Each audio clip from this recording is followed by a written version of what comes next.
Frères et sœurs, le rêve que Dieu m'a donné il y a plus de 15 ans pour la francophonie est en train de se réaliser. Là, juste derrière moi, sous nos yeux, la construction du magnifique centre EMCI a commencé et par la grâce de Dieu, elle sera achevée avant la fin de cette année.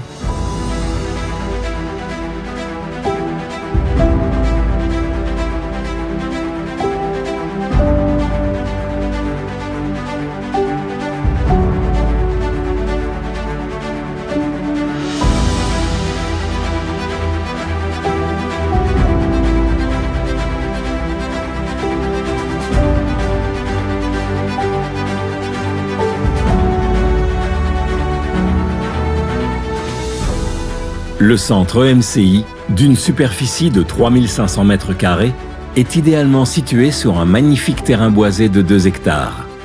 Le centre sera équipé d'un grand auditorium dans lequel nous organiserons des conférences, des émissions live en public, ainsi que les tournages de EMCI Academy. Le centre disposera également de 2 grands studios de télévision professionnels dans lesquels seront enregistrés tous nos programmes, ainsi que de nouvelles émissions. Les open space, les salles de réunion et les bureaux permettront d'accueillir de nouveaux équipiers et de travailler dans des conditions optimales. Vous savez, le gros défi que nous avons rencontré était la superficie du bâtiment. Il nous aurait fallu construire un bâtiment beaucoup plus grand pour pouvoir répondre à tous nos besoins en termes de décor.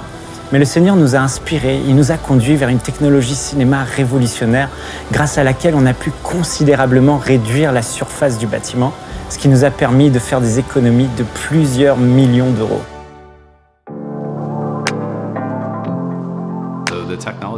Donc la technologie qui a été implémentée à EMCI est la technologie la plus actuelle sur le marché. La possibilité d'avoir des résultats hyper réalistes est désormais à portée de main, vu l'équipement que EMCI a choisi. Plusieurs des grands diffuseurs au Canada ont voulu se lancer dans le monde des décors virtuels, mais ils ont toujours été hésitants car la qualité n'était pas telle qu'elle l'est maintenant. Le fait de leur montrer les résultats que EMCI ont été capables d'obtenir les a poussés à prendre la décision d'avancer dans la direction des décors virtuels et leurs équipes créatives ont également été inspirées.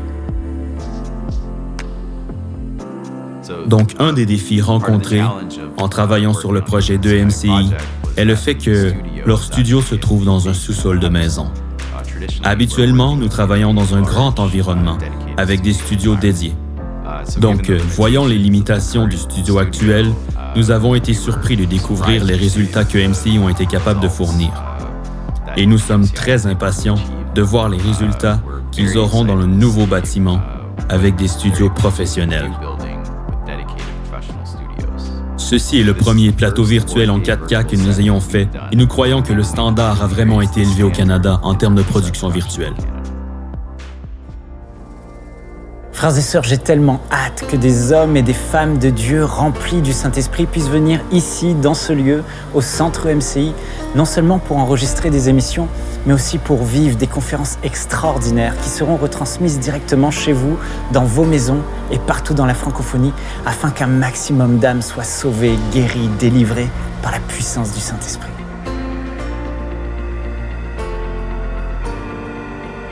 À ce jour, nous avons déjà financé plus de 65% du projet, mais il nous faut encore récolter la somme de 3,5 millions d'euros, non seulement pour nous permettre d'achever la construction du centre EMCI, mais aussi de l'équiper.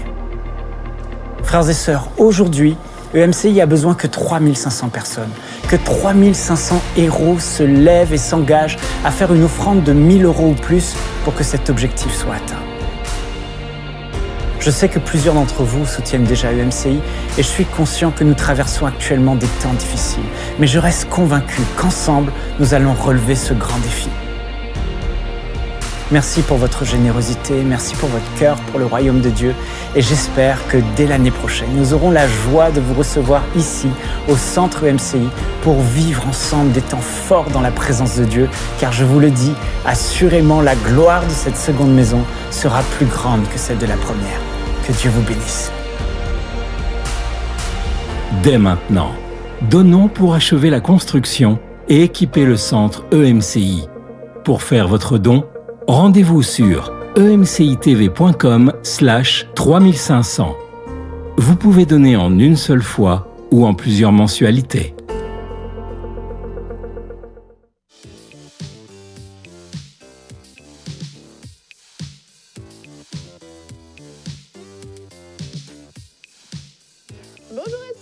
et bienvenue sur le plateau de Bonjour chez vous. Aujourd'hui, nous allons voir... Oui, je suis d'humeur comme ça. Aujourd'hui, nous allons voir quel lien y a-t-il entre le service et l'adoration. Un thème qui parle particulièrement à Frank aujourd'hui. Il est en pleine adoration, d'ailleurs, justement, et tout en servant le Seigneur. Bonjour chez vous, Lynn. Comment vas-tu? C'est ta nouvelle voix? Je te défie de garder cette voix pendant toute l'émission, y compris pendant le pasteur. J'ai une question que tu vas faire tout à l'heure. Ça serait tellement drôle. Ah, mais c'est terrible parce que les gens ne comprendraient rien. Ils ne comprendraient rien. C'est forte chance. Donc, quel lien y a-t-il entre le service et l'adoration, Evelyne? Ben, on va en parler tout à l'heure, mais toi, tu vas faire un pasteur. J'ai une question aujourd'hui. Eh oui, j'en fais un par rapport justement, au service dans l'Église et la vie personnelle. C'est comme ça que tu vas parler, Frank, quand tu vas répondre? Non, c'est parce qu'en fait... J'ai une petite réponse. Il réfléchit. Il réfléchit à la question. Moins en plus de temps. C'est une question de Cynthia du Congo RDC. Comment trouver l'équilibre entre le service à l'Église et sa vie personnelle? Et Frank se fera un plaisir d'y répondre tout à l'heure avec grand sérieux, comme il vient le faire, parce qu'il s'est bien préparé. Ça va être sérieux. J'ai, si vous voulez, je vous montre mes notes ici, là. J'ai plusieurs notes, hein. Ça va quand même. Pour tous ceux qui doutaient de ta préparation, tu viens de briser quelque chose. Eh ouais, c'est ça. Comme quoi, il ne faut pas juger trop hâtivement. Surtout pas Frank Poulin. Surtout pas Frank Poulin. Surtout pas. Surtout pas.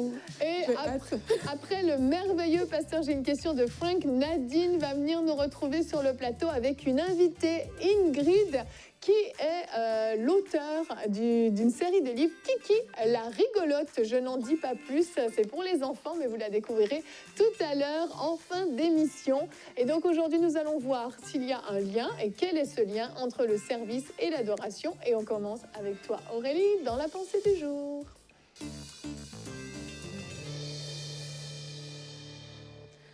Lors de la tentation dans le désert, il y a une réponse que Jésus a donnée à Satan, alors que Satan lui proposait de se prosterner devant lui. Il a dit, c'est dans Luc 4 au verset 8 qu'on lit ça, Jésus lui répondit, « Il est écrit, tu adoreras le Seigneur ton Dieu et tu le serviras lui seul. » Et dans cette réponse de Jésus, on voit bien qu'il dit, tu vas adorer Dieu et tu vas le servir.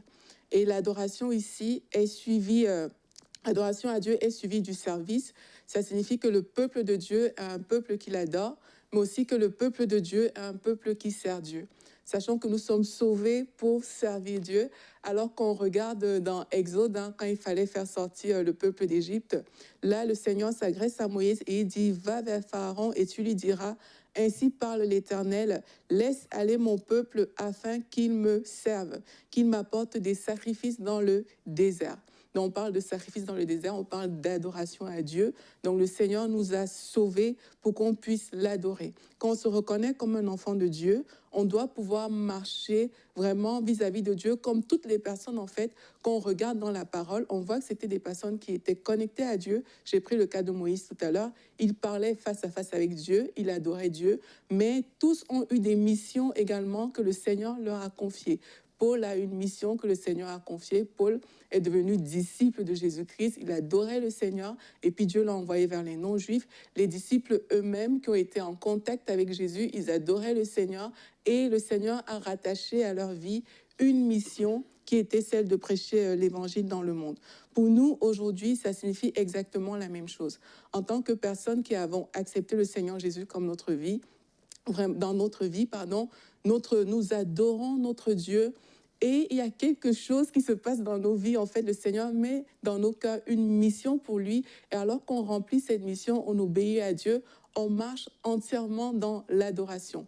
Plusieurs chrétiens, ils pensent que servir Dieu, c'est juste, OK, je fais 2-3 trucs à l'église, mais le service va plus loin que ça. Alors qu'on est en train, dans votre relation avec Dieu, vous allez remarquer que plus vous adorez Dieu, plus vous contemplez Dieu, et plus dans votre cœur, il y a des choses qui sont inscrites en fait, des choses que le Seigneur vous demande de faire. Et alors que vous êtes en train de vous mettre sur ce chemin, en fait, vous êtes en train de servir Dieu.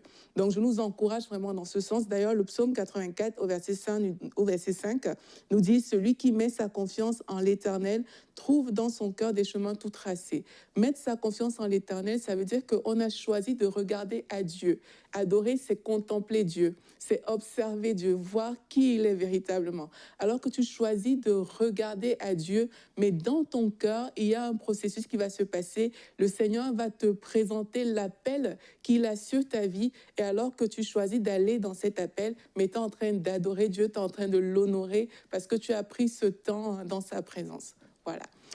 Merci Aurélie, c'était très clair ta pensée. Il y a eu beaucoup à dire, Aurélie. Finalement, Aurélie, pour la petite anecdote, Aurélie nous dit toujours « j'ai presque rien à dire, j'ai presque rien à dire » et c'est elle qui fait souvent le plus long. Eh oui. On est habitué Aurélie, encore une fois on avait raison. Est-ce que tu peux le dire publiquement? je reconnais pour certains cas, pas pour tous. Elle est terrible. Dans la Bible, il y a un verset qui dit ce peuple m'adore de la bouche, m'adore des lèvres, mais son cœur est loin de moi. Et en fait, on ne peut pas dire au Seigneur je t'adore, je t'adore, je t'adore, Seigneur, tu es merveilleux, tu es ci, tu es ça. Et puis quand Dieu nous demande de faire quelque chose pour faire avancer le royaume de Dieu sur la terre, des choses qui sont même simplement écrites dans sa parole, même pas une parole spécifique de Dieu pour notre vie, mais des choses qui sont demandées à tous les enfants de Dieu. Et non, désolé, non, j'ai pas le temps, non, je veux pas. C'est pas logique en fait. Et oui, le service, servir Dieu dans le quotidien, dans toutes les petites choses du quotidien, ce sont des actes d'adoration en fait, parce que on démontre à Dieu, mais je t'adore, je t'écoute, je t'obéis, je suis attentif à ta voix, je suis attentif à ce que tu dis dans ta parole, je veux te faire plaisir, je veux faire avancer ton royaume sur cette terre. En fait, un chrétien qui ne sert pas Dieu ne peut même pas dire qu'il est chrétien, parce qu'en fait, Dieu a besoin de nous sur cette terre, sinon, à notre nouvelle naissance, hop, on s'envole au ciel et on passe notre temps à adorer Dieu au ciel. Mais Dieu nous a laissés sur cette terre parce qu'il nous a mis comme des ambassadeurs de son royaume sur cette terre pour qu'on puisse le représenter. Comment allons-nous le représenter si nous ne le servons pas, si nous ne posons pas des actions concrètes et ne sommes pas à l'écoute de sa voix pour faire les choses qu'il nous demande? En fait, c'est complètement lié. Et on a un autre verset du jour aujourd'hui qui est dans Deutéronome au chapitre 13 et au verset 4. Vous irez après l'Éternel, votre Dieu, et vous le craindrez. Vous obéirez ses commandements, vous obéirez à sa voix, vous le servirez et vous vous attacherez à lui. Et c'était une directive qui était donnée au peuple d'Israël pour leur marche en fait sur la terre en tant que peuple élu de Dieu. Voici les directives: lui obéir, donc le servir et marcher avec lui et s'attacher à lui. Tout ça, c'est des choses qui sont demandées à la fois au peuple d'Israël, mais qui nous sont demandées à nous en tant qu'enfants de Dieu. Oui, effectivement, comme j'ai dit aussi, on est sauvés pour servir, vraiment. Et on prend parfois l'exemple du peuple d'Israël, mais nous-mêmes, en tant que chrétiens aujourd'hui, Dieu nous a sauvés. Et le but, justement, c'est qu'on puisse le servir ici, sur la terre. Et plusieurs personnes n'ont pas forcément cette conscience. On aime bien vivre sur la terre, et puis c'est chouette et tout, mais il y a un ordre de mission qui est rattaché à chacun d'entre nous, en fait. Et alors qu'on est en train de faire cet ordre de mission, en fait, on est en train de démontrer notre amour à Dieu. Parce qu'on parle du lien entre l'adoration et le service, mais moi, je crois en tout cas fermement que quand tu aimes quelqu'un, tu cherches à lui faire plaisir. Et tu peux pas faire plaisir à quelqu'un comme toi, tu l'entends. C'est la personne a des choses qu'elle aime, auxquelles elle tient. Et pour faire plaisir à cette personne-là, tu vas taper dans ces choses-là auxquelles elle tient. Et Dieu, lui, il désire que tous soient sauvés, comme on sait. Dieu a donné à chaque chrétien vraiment ce que j'appelle un ordre de mission. Il y a des personnes qui nous écoutent peut-être aujourd'hui, qui vont dire « Ah, mais moi, je ne sais pas comment servir Dieu et tout, j'aimerais le servir. » Moi, je crois que tout chrétien est appelé à annoncer l'évangile. Ça, c'est valable pour tout le monde. Maintenant, il y a des spécificités qui ont trait à la vie de chaque personne. Il y a des personnes qui ont des appels précis pour servir le Seigneur. Et même, tu as parlé même dans le quotidien. Juste honorer Dieu, juste faire la volonté de Dieu, la façon dont on interagit avec les gens. Quand dans ton cœur, tu es quelqu'un qui aime Dieu parce que tu l'adores, ces choses vont changer dans ta vie, en fait. Et alors que tu es en train de faire ces choses-là, non seulement tu es en train d'adorer, mais tu es aussi en train de servir parce que dans ton quotidien, tu deviens un témoignage pour les gens qui t'entourent, mais tu poses aussi des actes d'obéissance que le Seigneur t'aura montré dans le cadre de ta relation avec lui. Qu'est-ce que vous voulez que je rajoute?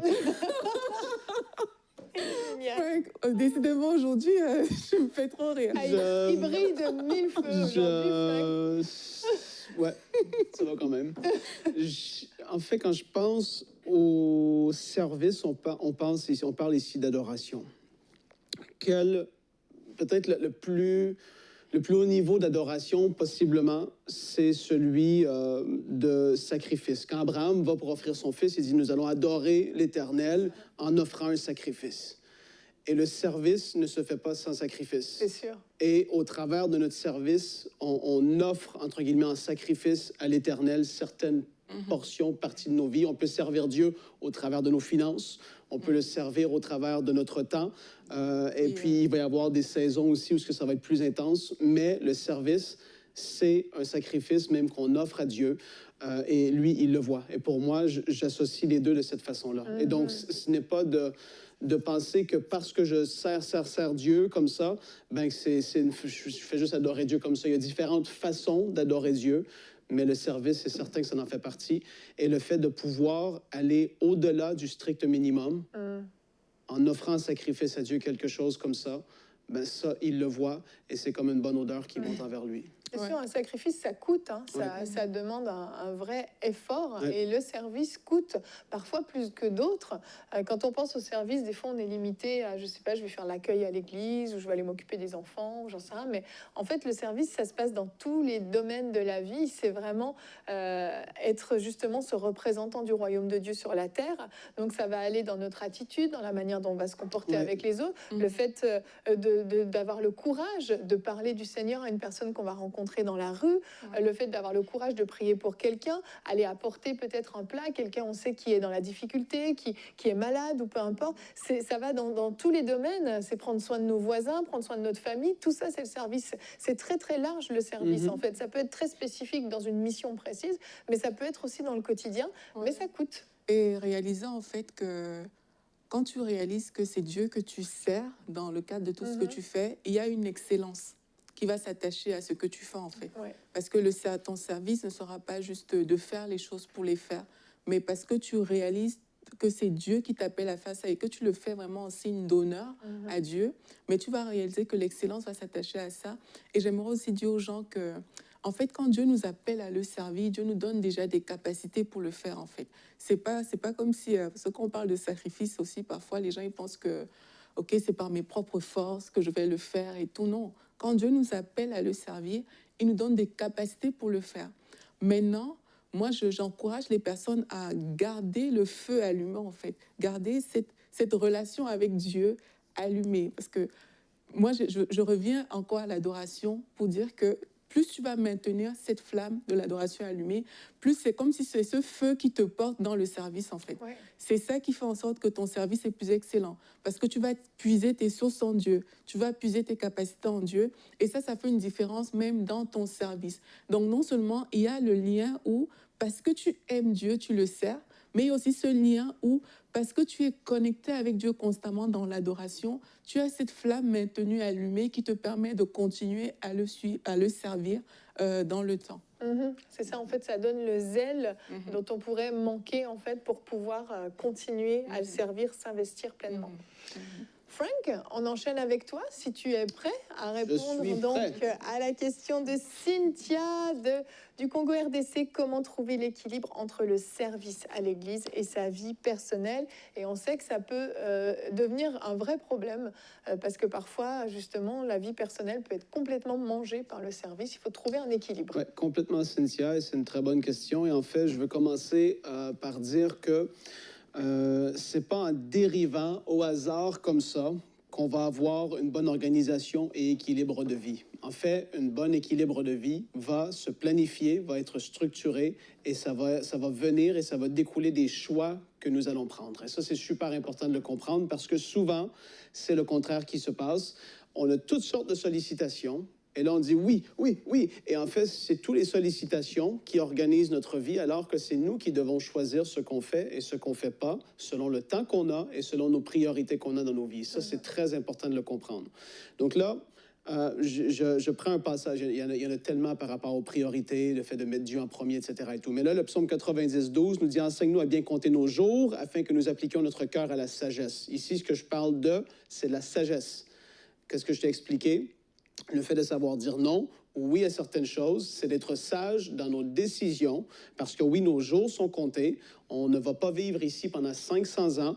On a une mission à accomplir et on doit maximiser et on doit pouvoir influencer vers le bon et prendre les bonnes décisions dans les différentes sphères de nos vies. Parce que Frank porte le chapeau de Frank ici, chroniqueur. À l'église, c'est le prédicateur, c'est l'évangéliste. Le soir, avec mes garçons, c'est le professeur qui aide dans les devoirs. Je suis le mari. Je suis toutes sortes de choses ici à UMCI. J'ai toutes sortes de casquettes que je pourrais mettre. Et si je ne dis pas non à certaines choses, ben, je vais me faire étouffer et je vais me faire prendre. Et puis, ça a des mauvaises conséquences dans les autres endroits de nos vies. Très important de le comprendre. Donc là, on rétablit l'ordre spirituel. Dieu et notre relation avec lui, pas notre service avec lui, notre relation avec lui, le cœur à cœur que tu vas avoir avec. Notre couple, notre famille et enfants, etc. Après ça, notre vie d'église qui comprend notre service et notre ministère qui peut être intégré dedans, ou notre travail, et parfois, oui, ça peut choquer des gens, je dis bien, notre service à l'église, et parfois le travail va être devant l'église. Ah, qu'est-ce que c'est que ça? Ben, en fait, Dieu, parfois, il va nous bénir avec un bon travail. Et pendant une bonne saison, une saison particulière, la bénédiction que Dieu nous a donnée dans ce travail va nous permettre de pourvoir aux besoins de notre famille. La Bible est tellement claire. Celui qui ne prend même pas soin de sa famille est pire qu'un païen.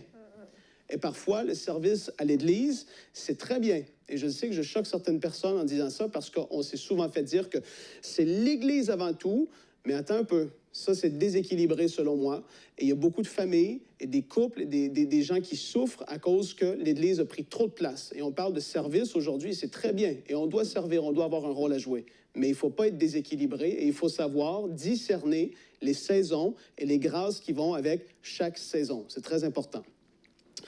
Donc là, moi, personnellement, je tiens à dire aussi une dernière chose par rapport à ça. J'ai vu beaucoup trop de gens être brûlés par le service ministériel, épuisés, découragés, fatigués, qui ne veulent même plus quasiment aller à l'église, ou s'ils y vont, ils veulent même plus lever le petit doigt. Parce qu'ils ont tellement fait, l'Église a tellement siphonné tout ce qu'elle pouvait prendre de eux, qu'ils ont, c'est un mur, c'est barre, et pourtant ils sont bourrés de talent pour Dieu, ils sont des hommes et des femmes loin de la part de Dieu, mais à cause d'un déséquilibre, ça l'a amené cela. Et c'est pour ça que je dis tout ça aujourd'hui. Je le dis avec beaucoup de ferveur. C'est parce que j'en ai vu beaucoup. Et c'est triste, c'est décourageant de voir ça. Et c'est pour ça, comme je reviens à dire, c'est très important, cet équilibre. Et de comprendre aussi que si tu as des jeunes enfants, c'est pas pareil que la réalité de l'autre, que ces enfants sont rendus à 20-30 ans. Tu n'as pas la même quantité de temps et de choses à faire. Moi, avec mes enfants, j'ai du travail à faire à la maison, d'école. Oui, je fais ça avec mes enfants. Si je suis constamment en train d'aller à l'église ou faire autre chose, non, je suis déséquilibré. Et ça va amener qu'à avoir des enfants qui sont frustrés après l'église et après Dieu, parce que Dieu ou l'église, et pour eux, ils vont voir l'église comme étant Dieu, Dieu a pris mon père ou ma mère, ils n'ont pas été là pour moi quand j'en avais besoin, et ça crée des enfants rebelles et qui vont s'éloigner de Dieu. Et comme la Bible dit, et je suis d'accord, à quoi vaudrait-il, Frank, de gagner tout le monde entier si mes propres enfants se perdent à cause du manque d'équilibre dans ma vie et des mauvais choix que j'ai faits? Ça serait terrible, épouvantable. Ça serait une catastrophe. Et c'est comme ça qu'on doit voir les choses. Donc, prioriser nos familles, notre travail avec eux, savoir discerner leur âge, qu'est-ce qu'ils ont de besoin, etc.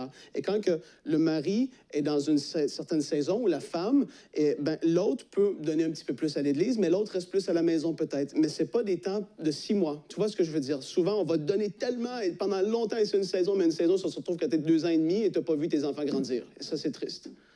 Donc là, il faut savoir bien discerner. Donc concrètement, voici la réponse, Cynthia. Je reviens à ce que je disais. Il n'y a plus beaucoup de temps.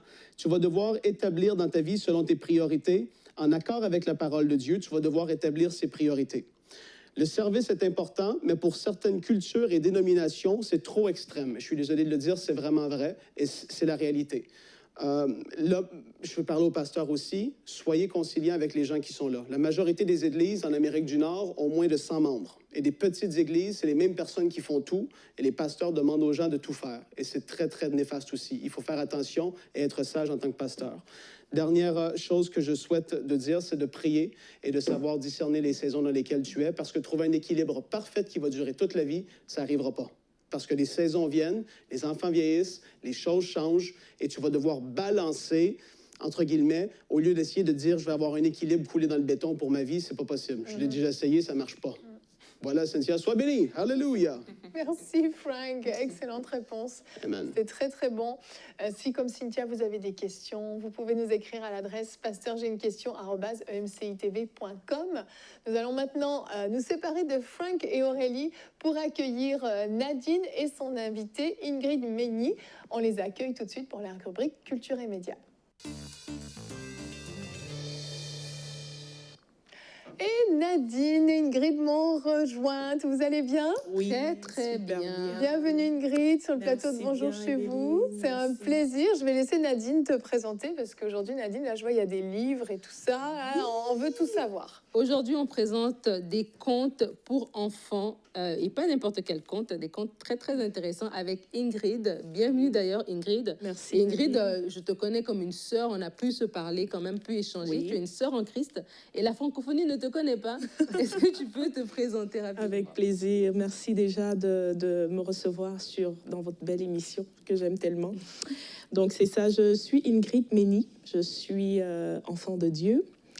Mariée, maman de 3 petits cocos. Donc, c'est ça. J'écris des livres jeunesse chrétiens. Donc, j'utilise l'imaginaire divin pour révéler Christ aux enfants. Donc, c'est ça en gros. Et donc, tu as fait ces contes, en fait, qu'on présente aujourd'hui. Donc, il y a Drake, le loup végé, il y a Enora. Et en fait, ça vient de Kiki la rigolote. C'est comme la maison, en fait, qui porte ces contes-là. Est-ce que tu peux nous en parler un peu? Justement. En fait, j'ai dit sous le nom de Kiki la rigolote. Donc, dans le fond, c'est de permettre aux enfants de prendre plaisir à découvrir Christ. Déjà parce que... comme je disais, je suis maman.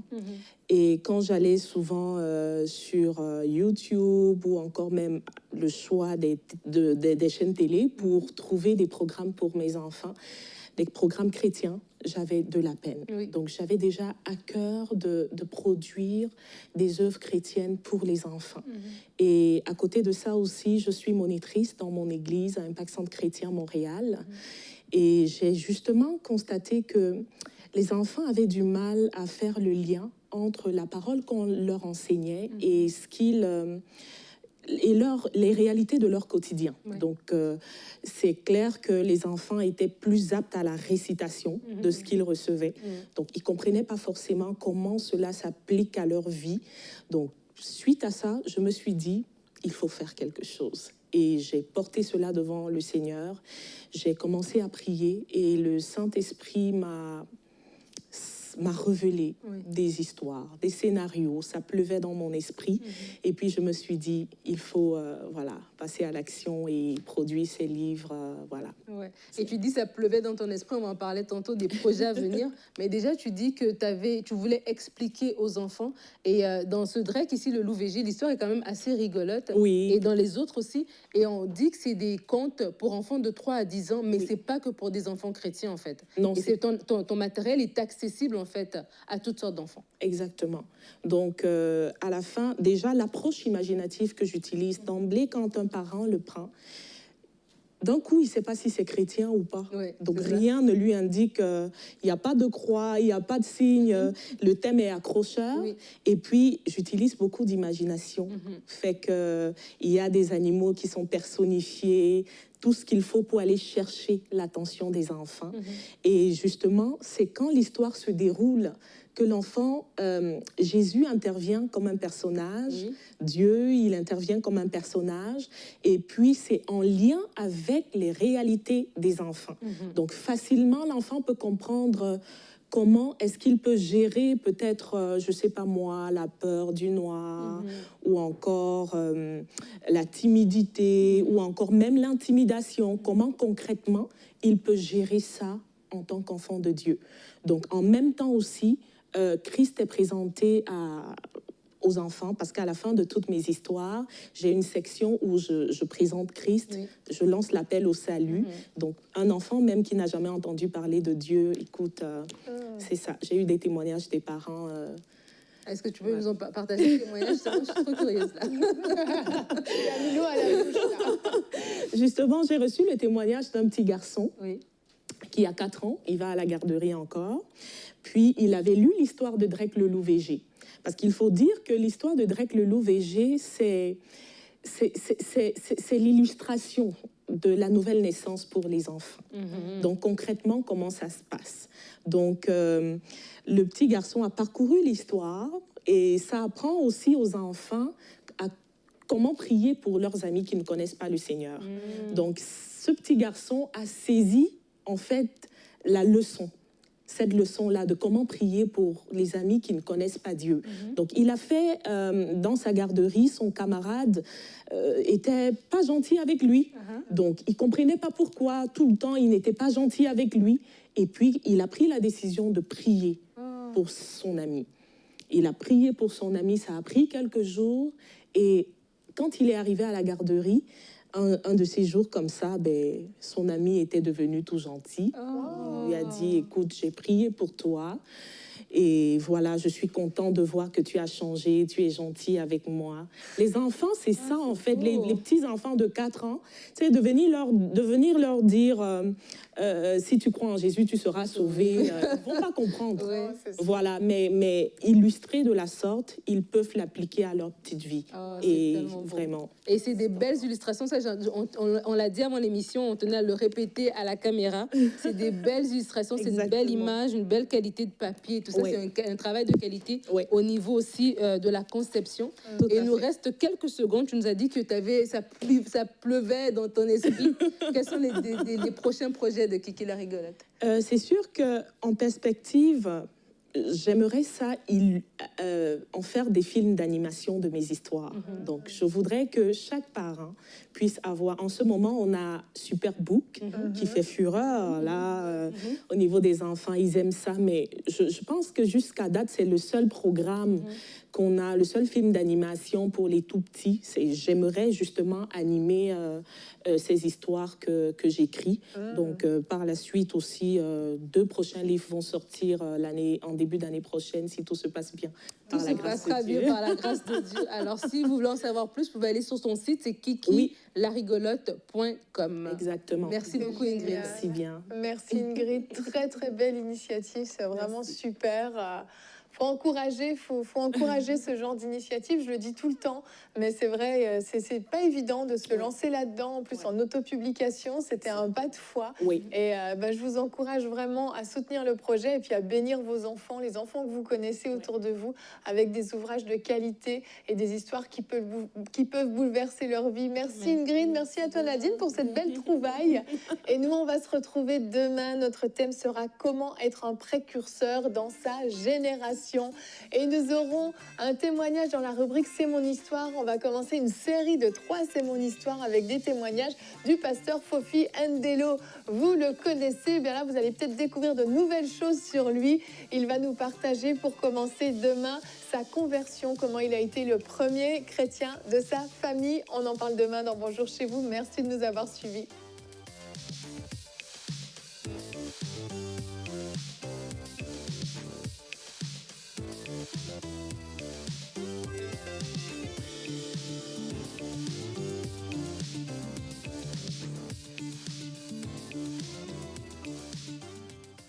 Dès maintenant, donnons pour achever la construction et équiper le centre EMCI.